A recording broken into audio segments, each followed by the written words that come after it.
Audio Jungle.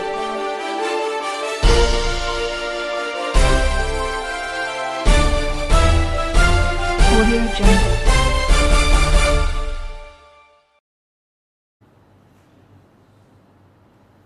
सबको नमस्कार। कल 20 तारीख है और केंद्र सरकार के दिशा निर्देशों के अनुसार कल से उन क्षेत्रों में जहाँ पे कोरोना का असर कम है या कोरोना नहीं है, वहाँ पे लॉकडाउन के शर्तों में थोड़ी ढील दी जा सकती है। तो हम सब लोगों को बैठ के ये सोचना है कि कल से क्या ढील दी जानी चाहिए और अगर ढील दी जानी चाहिए तो कितनी ढील दी जानी चाहिए।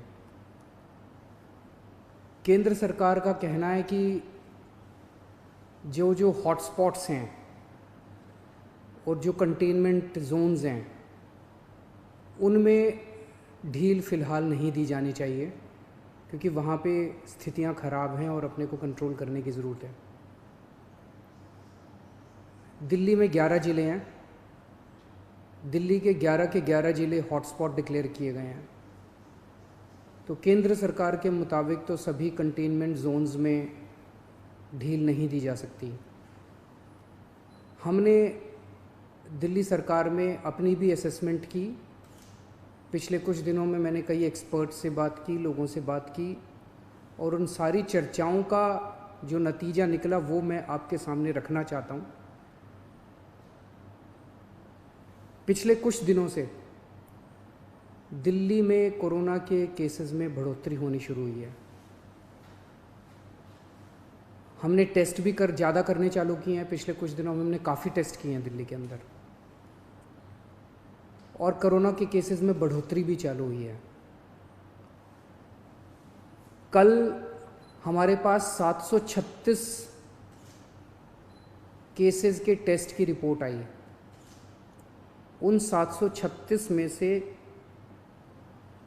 186 कोरोना के मरीज़ निकले, यानी कि 25% लोग कोरोना के मरीज़ निकले।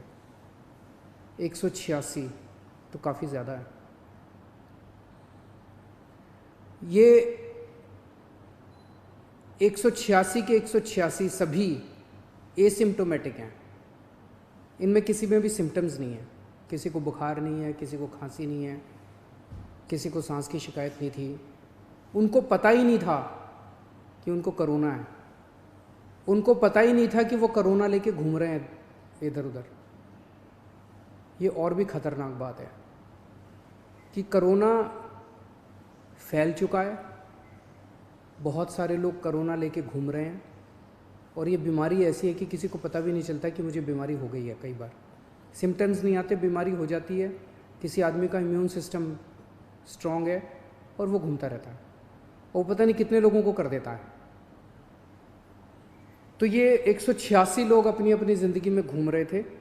इनमें एक व्यक्ति से जब हमने बात की, उसने बताया जी मैं फलाने फूड सेंटर में, हम लोगों को खाना बांटते हैं ना, दिल्ली सरकार लोगों को खाना बांटती है, पका हुआ खाना रोज़ देते हैं हम, लंच और डिनर। वो कहता है जी मैं पिछले कुछ दिनों से रोज़ सरकार के फूड सेंटर में जाके खाना बंटवाने का काम कर रहा था। आप सोचो उसने वहाँ कितने लोगों को इन्फेक्ट कर दिया होगा। तो मैंने आज ही आदेश दिए हैं उस फूड सेंटर में जितने लोग आते हैं, मैं एज्यूम कर रहा हूँ कि डेली वही लोग आते होंगे एक सेंटर में खाना खाने के लिए, उन सब की रैपिड टेस्टिंग करवाएंगे जितने भी लोग आते हैं। और दिल्ली में जितने भी हमारे फूड सेंटर्स हैं, उन सभी फूड सेंटर्स में खाना बांटने वाले सभी वॉलंटियर्स का और कर्मचारियों का हम रैपिड टेस्टिंग कराएंगे। तो इससे ये दिखता है कि दिल्ली के अंदर इस टाइम फैलना चालू हो गया है। रोज़ कंटेनमेंट जोन्स बढ़ते जा रहे हैं जहाँ पे ऑपरेशन शील्ड लागू किया जाता है। आज की डेट में 77 कंटेनमेंट जोन बन गए हैं दिल्ली के अंदर। हमने कंटेनमेंट जोन्स में रैंडम टेस्टिंग कराई थी। कहीं से 200 का सैंपल लिया, कहीं से 180 का सैंपल लिया, कहीं से, वहाँ पे रैंडम टेस्टिंग कराई थी। वहाँ पे निकल के आया कि कुछ कंटेनमेंट जोन्स जहाँ पे लोगों ने बात मानी, लोगों ने अनुशासन का पालन किया, लोग अपने अपने घरों में रहे, वहाँ पे एक भी नया केस नहीं आया। लेकिन जहाँ लोगों ने बात नहीं मानी और लोग गलियों में निकल आए, हम उस कंटेनमेंट जोन के अंदर किसी को नहीं आने देते, बाहर किसी को नहीं जाने देते, लेकिन अंदर लोग एक दूसरे के घर में जाते रहते हैं। लोग नहीं मानते, काफ़ी उनको मनाने की कोशिश की जाती है, सख्ती करने की कोशिश की जाती है, लेकिन कई जगह लोग नहीं मानते। जैसे मैंने कल आपको जहांगीरपुरी का उदाहरण दिया। जहांगीरपुरी की एक गली, उसके अंदर एक ही परिवार के कई सारे घर थे, चाचे मामे ताया ये सब, उनमें एक ही परिवार के 26 केस पॉजिटिव निकले, क्योंकि वो माने ही नहीं। कंटेनमेंट जोन होने के बावजूद वो एक दूसरे के घरों में जाते रहे। तो जहाँ जहाँ कंटेनमेंट जोन में लोगों ने बात मानी है, वहाँ एक भी नए केस नहीं मिले, और जहाँ लोगों ने बात नहीं मानी, वहाँ पे कुछ कंटेनमेंट जोन्स में कई नए केस निकल के आए हैं। तो एक चीज़ तो ये है कि दिल्ली में कोरोना तेज़ी से फैल रहा है, पर अभी स्थिति नियंत्रण के बाहर नहीं है, स्थिति नियंत्रण में है। स्थिति चिंताजनक है, पर घबराने की ज़रूरत नहीं है। अपने को सबको अनुशासन में रह के इसको कंट्रोल करने की ज़रूरत है। आज दिल्ली में टोटल 1893 केस हैं, मोटा मोटा 1900 मान लो, 1900 केस हैं। 1900 में से 26 आईसीयू में हैं और 6 वेंटिलेटर पे हैं। लगभग 43 लोगों की मौत हो चुकी है। 26 आईसीयू में, 6 वेंटिलेटर पे हैं। आप सोच के देखो कि अगर लॉकडाउन नहीं होता तो क्या होता। दूसरे देशों का जो हाल है, भगवान ना करे अगर ऐसा अपने देश में होता, अगर लॉकडाउन ना होता, मान लो 3000 लोगों को आईसीयू की ज़रूरत पड़ जाती, मान लो 2-2.5 हज़ार लोगों को वेंटिलेटर की ज़रूरत पड़ जाती है, और ज़्यादा लोगों को। इतने तो आईसीयू ही नहीं थे, इतने तो वेंटिलेटर ही नहीं है। इटली में, स्पेन में, अमेरिका में यही देखने को मिल रहा है कि आईसीयू कम पड़ गए, वेंटिलेटर कम पड़ गए, अस्पताल की व्यवस्थाएं कम पड़ गई। सड़कों के ऊपर, अस्पताल के बाहर लोग पड़े हुए हैं जिनको इलाज नहीं मिल पा रहा। अगर लॉकडाउन नहीं होता तो स्थिति ऐसी हो सकती थी। लॉकडाउन की वजह से केसेस कम हैं फिलहाल।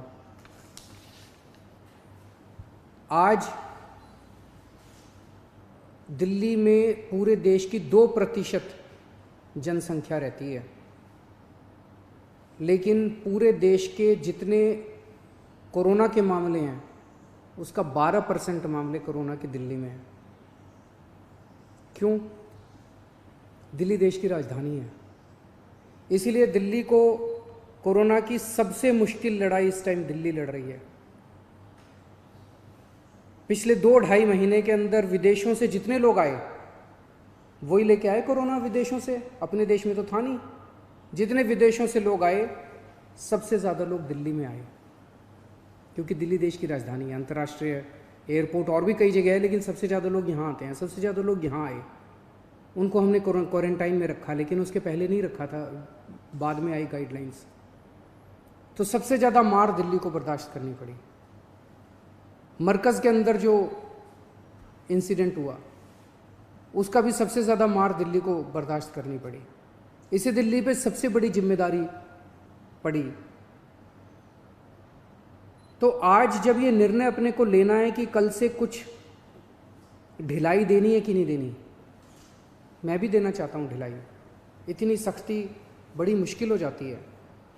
कैसे लोगों का गुजारा चलेगा, कैसे लोगों की रोज़ी रोटी चलेगी, कैसे लोगों का घर चलेगा। लोग बहुत मुश्किल में हैं,